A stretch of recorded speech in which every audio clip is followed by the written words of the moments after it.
जय हिंद साथियों, वर्तमान में द कश्मीर फाइल्स नाम की एक फिल्म रिलीज की गई है जिसे भाजपा और आरएसएस के कुछ मोहरों द्वारा बनाया गया है। अब अनुपम खेर किस पार्टी और किस विचारधारा के समर्थक हैं और उनकी पत्नी किरण खेर किस पार्टी की सांसद हैं, ये किसी से भी छुपा हुआ नहीं है। 1989 और 90 में कश्मीर घाटी में हमारे कश्मीरी पंडित भाइयों के साथ जो कुछ भी घटा वह अत्यंत दुर्भाग्यपूर्ण, दुखद और निंदनीय है और देश हमेशा उन तमाम घटनाओं की निंदा करता है। परंतु भाजपा हमारे कश्मीरी पंडित भाइयों के ऊपर जो भी घटा है उसमें गलत तथ्य पेश करके देश में अल्पसंख्यकों और बहुसंख्यकों के बीच नफरत फैलाने का काम कर रही है। भाजपा कश्मीरी पंडित भाइयों के साथ जो कुछ भी घटा है उसका राजनीतिक उपयोग करके अपनी रोटियां सेकने का काम कर रही है। आइए हम जानते हैं कि 1989 और 90 में जब ये सब कुछ हमारे कश्मीरी पंडित भाइयों के साथ घट रहा था तब सत्ता में कौन था, आखिर कौन है इसका जिम्मेदार। तो मैं आपको बता दूं कि 1990 में वीपी सिंह के नेतृत्व वाली जनता दल की सरकार केंद्र में हुआ करती थी और कश्मीर की बात करें तो कश्मीर में राष्ट्रपति शासन लागू किया गया था और कश्मीर के राज्यपाल आरएसएस के ही एक स्वयंसेवक जिनका नाम जगमोहन था वो हुआ करते थे। वीपी सिंह की सरकार केंद्र में थी, कश्मीर में राष्ट्रपति शासन था और राज्यपाल आरएसएस के एक स्वयंसेवक जगमोहन थे।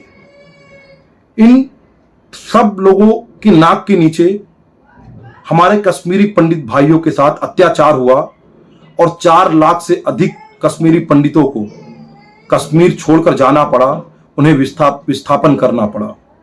परंतु आज भाजपा और उसके कुछ चट्टे बट्टे कश्मीरी पंडितों के विस्थापन पर गलत तथ्य पेश करके, झूठे तथ्य पेश करके अन्य दलों को, विशेषकर कांग्रेस पार्टी को जिम्मेदार ठहराने का काम करते हैं, जबकि सच्चाई इसके उलट है।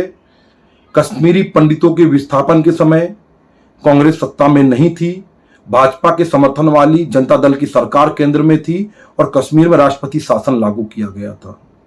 तो कहीं ना कहीं भाजपा और आरएसएस ऐसे झूठ फैलाकर देश में बहुसंख्यकों को अल्पसंख्यकों के खिलाफ भड़काने का काम कर रही है, समुदायों के बीच में नफरत फैलाने का काम कर रही है ताकि उनकी राजनीतिक रोटी सिकती रहे।